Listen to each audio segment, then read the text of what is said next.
Hello, hello mga kasari! It's me, Jennifer Mejia, ang tindera ng bayan. Hello mga kasari, kamusta po kayong lahat? Ayan, nandito muli, Jennifer Mejia, ang tindera ng lahat.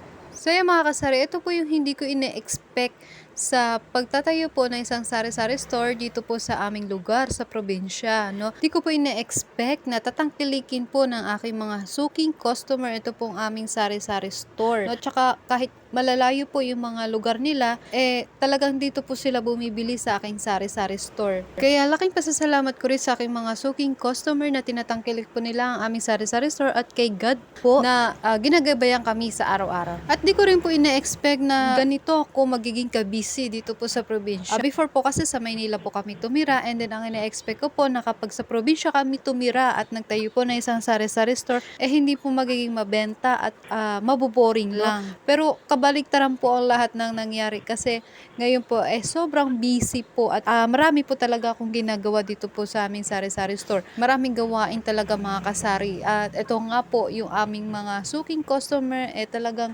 dumadagsa po sila dito sa aming sari-sari store. Dito po sila bumibili. Kaya laking pasasalamat ko rin po kay God na nagkaroon kami ng lakas na loob na sumubok na isang sari-sari store business dito po sa probinsya. At ang isa pa po na hindi ko ine-expect mga kasari is yung ahente, yung magiging supplier po ng aking mga produkto, no?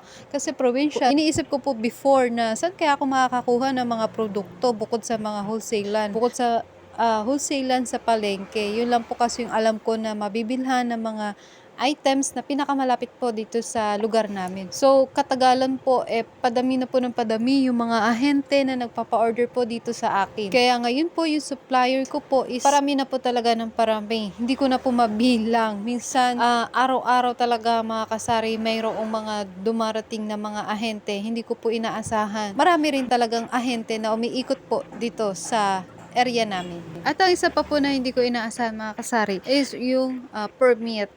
Yan.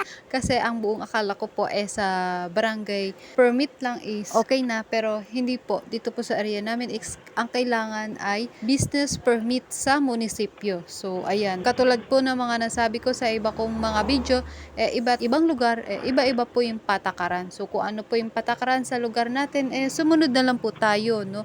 At yun po yung permit na kukunin natin. At alam naman na po natin na kapag galing sa munisipyo yung ating business permit, medyo mataas po ito. So kailangan ibawi po natin sa ating mga paninda, dagdagan, kompletohin, damihan natin yung ating mga paninda para tayo po yung makabawi sa ating mga binabayarang permit. At ang isa pa po na hindi ko inaasahan mga kasari ay yung paghiga ko po sa higaan, no? Yung tipong paghiga ko parang pili ko talaga pagod na pagod ako, tsaka yung mga kasukasuhan ko nananakit po talaga mga kasari. Hindi ko po inaasahan na ganito po pala ang buhay sa probinsya, no? Hindi boring, hindi pa easy lang, kundi talagang para ka rin nasa Maynila mga kasari. Talagang expect the unexpected.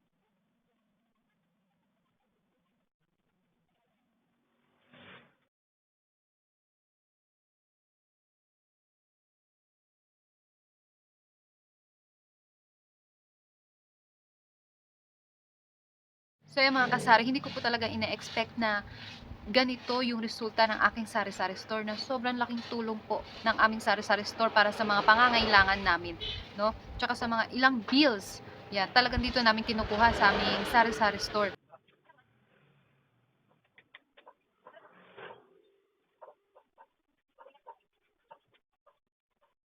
And then yung area nga po namin is probinsya, no? So, hindi ko po ina-expect na ganito na maraming tao din pala sa probinsya. Before po kasi sa Maynila kami nakatira. Then, ang expectation po namin sa probinsya, na kapag sa probinsya po kami nagtayo ng isang sari-sari store, hindi magiging mabenta.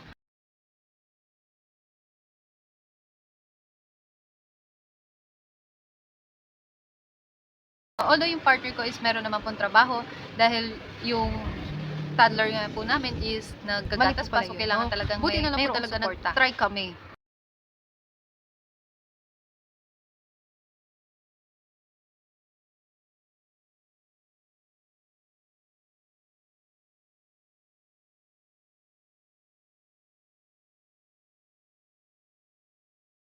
Kapag kasi inisip natin na probinsya, konti lang yung tao, puro palayan yung nasa paligid. Kasi hindi po natin malalaman konti lang yung mga kabahayan, magiging magandang konti lang- resulta kung hindi konti po lang natin yung magiging susubukan, customer natin, diba? no? At kung mag-field man tayo, no?